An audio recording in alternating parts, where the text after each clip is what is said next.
go. Good afternoon, everyone. Thank you for joining us today with the steering committee for the University of Winnipeg's Access Control Upgrade Project. My name's Darcel, and we're going to go ahead and do a quick introduction of the people who are here today. I'm just going to get you to say your name, your position, and then also how long you've been with the University of Winnipeg or your involvement with the University of Winnipeg. So I'm Darcel. I'm going to be the project manager for this project. I work for the planning office here at the University of Winnipeg, and I've been here for 6 years. Go ahead, Cole. Hi, everyone. I'm the building systems manager. My name's Cole Rack-Banville, and I've been with the university for 2 decades. We have this new project ahead of us, and we're excited to get installed. And yeah, we're looking forward to hearing feedback from you. Thank you. Go ahead, Sally. Oh, hi, I'm Sally Smith. I'm the Vice President of Finance. I've been with the University of Winnipeg for 17 years. Looking forward to working on this project. Thank you. Kevin Bacon, been involved with the university for 32 years, Vice President of Education. Thank you, everyone. All right, so throughout the presentation, I did share this 2 days ago, so we're gonna quickly go through it. However, if you do have questions, I welcome them throughout the presentation, so you don't need to wait until the end necessarily. You can either raise your hand, put something in the chat if you'd like, or you could also unmute yourself to ask the question. Yeah, I think that is it. So I'm gonna get Cole to put up our presentation here. Okay, so we're going to start with the project overview and the executive summary. So this project is going to be delivered in 4 years with a target completion date of January 29th, 2027. The total cost of the project is going to be around 1.8 million. So the outcome that we're really looking for here is a fully operational access control system on campus that'll help protect the University of Winnipeg's buildings, assets, and occupants. Risks include underestimating the cost and time management plans, supply shortages, and the turnover of resources given the timeline. It is a 4-year project, so we are anticipating that there will be a turnover in resources.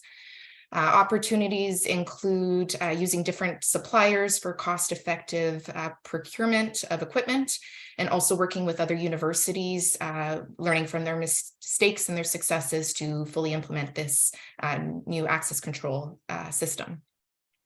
The quality will be defined based on the reduction of service requests that we see on campus, the completion before the estimated 4-year target, and then achieving an average feedback of 3 out of 5 from stakeholders throughout the different phases of the project. And then once the project concludes, the university should notice a decrease in insurance claims when it comes to the university buildings and assets, and then also a decrease of administrative time spent in maintaining the operations of this new access control system. Get you to move over to the next slide. Again, any questions, feel free to ask.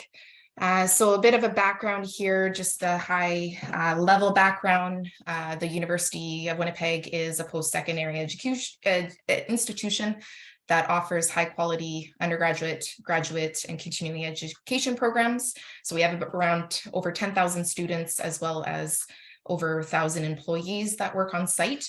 And the university's priority when it comes to this is the safety of our students, staff, and faculty.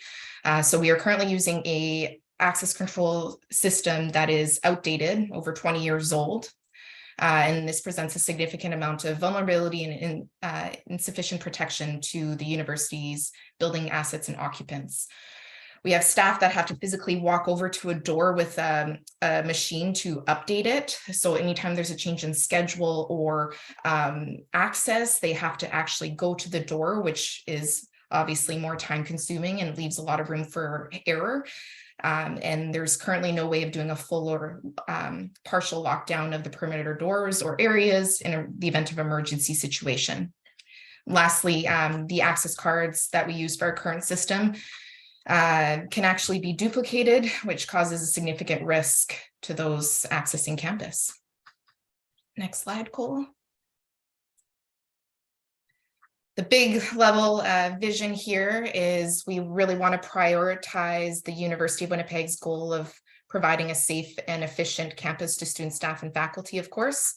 And the university really wants to implement a new access control system, which has improved features and capabilities for years to come.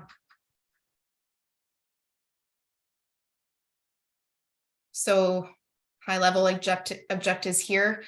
We're looking to convert each door on campus. So with this new access control system, we're going to develop the security control software that will address the needs and requirements of the University of Winnipeg, as well as the department's specific needs.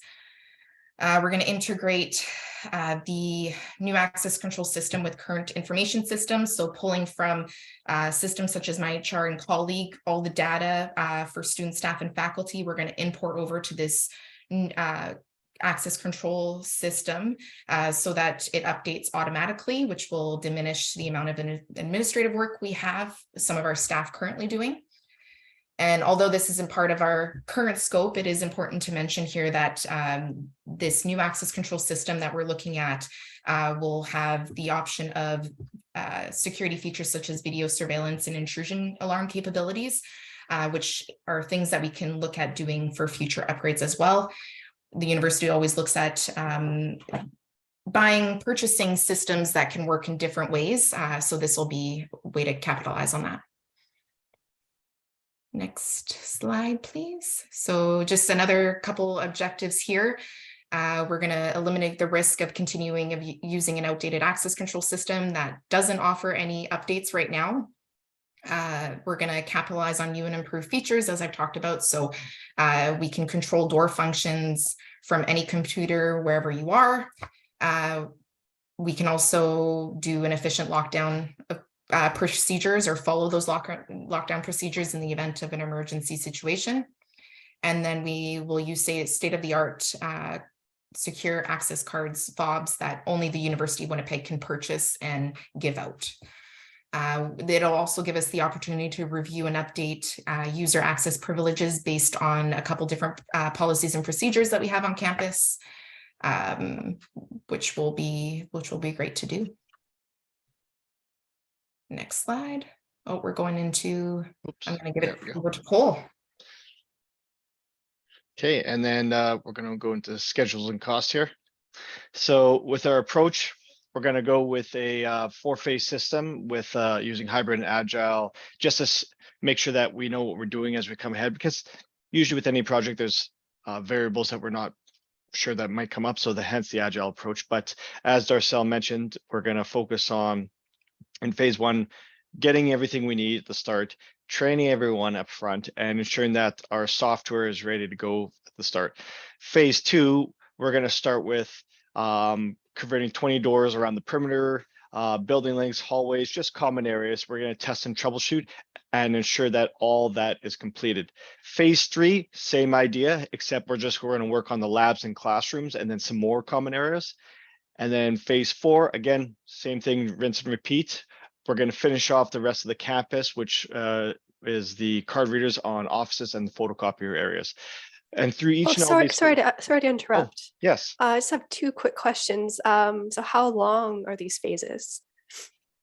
These phases, we'll get to the next slide in the timeline. They'll show you, we're estimating each phase will take about a year to complete at most. Okay. And can you comment on why you chose this phased approach?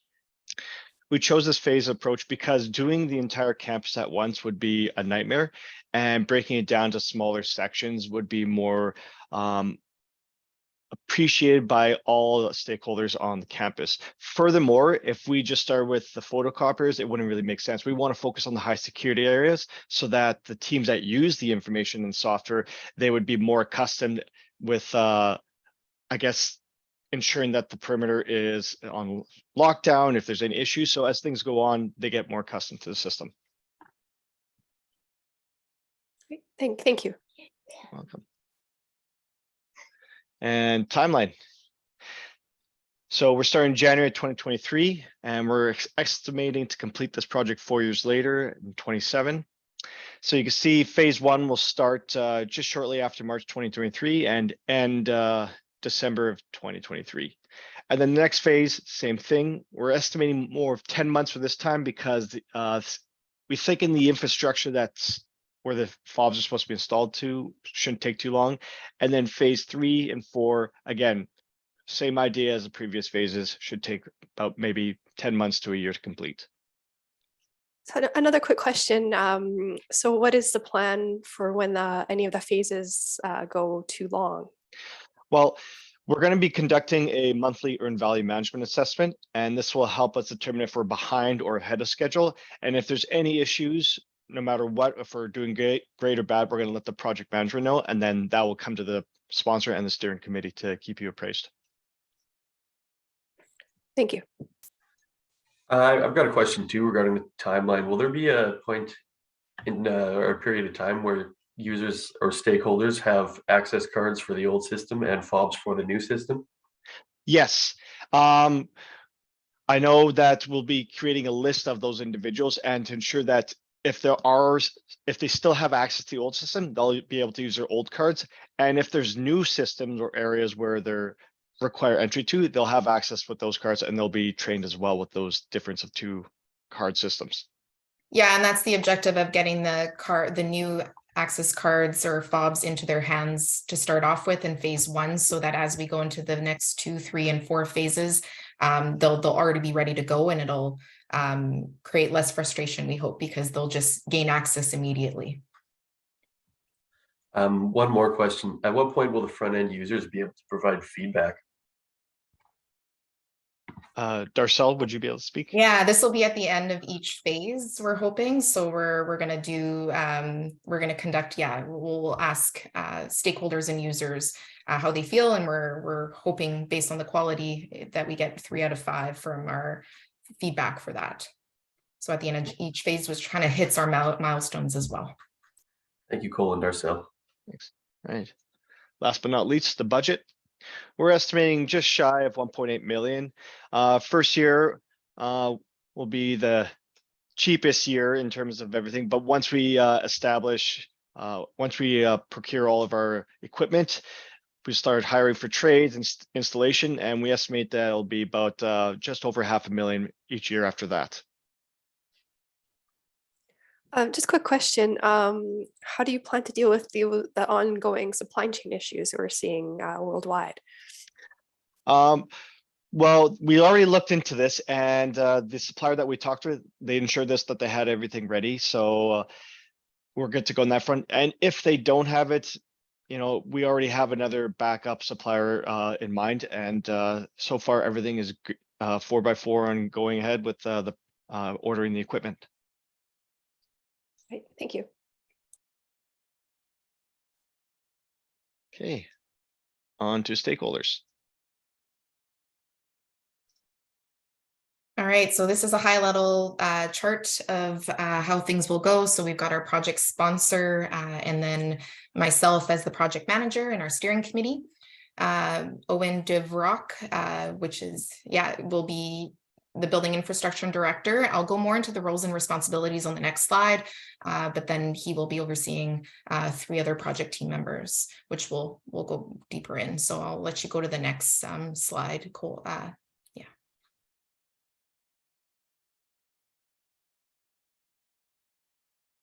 All right, so myself as the team project manager, I'm going to ensure the timeline, budget, and scope is met of the project. I'm going to oversee the communications of the project. I'm going to work with we're going back and forth here. I'm going to update the project documents, lead and chair team meetings, and then also work with each team member and provide regular updates to the project sponsor. Then Owen is going to plan and really schedule the conversion of for every phase of the doors. He's going to work with the in-house staff in order to make sure things stay on track and make sure that we're following building codes. And he's really going to be the one organizing the whole procurement process. Go to the next slide. Then we've got Kristen, who's the business operations manager. She's going to configure the security control software for the administrative office. They're the ones who are really going to be doing the operation side of things once the project is done. So she needs to make sure that it works well for their office team. She's also going to be working with the department chairs and directors to set up access privileges within the software.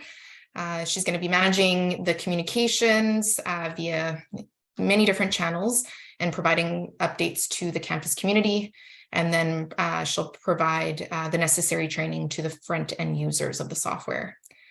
And then Cole will set up properties in the security control software. He's really going to be the person who helps out with the door conversions, like the technical aspect of it, help with troubleshooting and working with the specialists of the system. And then last but not least, we have Susan Gao, the data management lead, who's going to be working with her team to make sure that the servers are set up and helping with the integration between the information software and our own software to get the information and data imported on a daily basis. So we have the most current information on staff, students, and faculty. Perfect. Okay. And then final thoughts. And here's our last but not least high level assumptions. Darcel. Oh, I thought you were going to do this one, but you want me to do it? Oh, yeah. Yeah. So high level assumptions.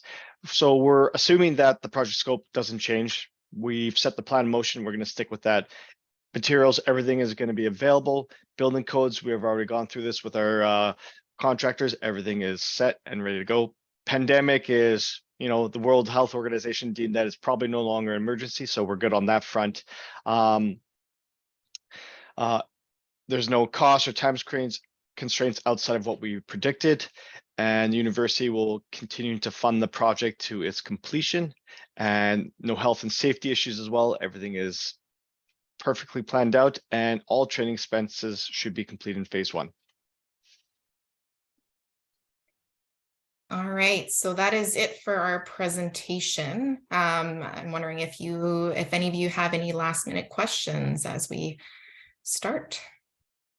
Yeah, Darcel, I've got one more question. Who will be the point of contact for front end user issues? It'll be Kristen, who's the manager of business operation. She manages the office team that oversees access control on campus as a whole. So they're the ones who issue the cards and the fobs and stuff like that. So she will be receiving their feedback. Thank you. And then reporting them to the project team in order for us to address them if we need to. Any other questions? Nothing for me, thank you. All right, well, thank you so much for your time today. I know everybody's time is precious. So I really look forward to starting this project and working with the steering committee as we go along. Thank you, Cole and Darcel. Great, thank you. Thanks everyone for your time.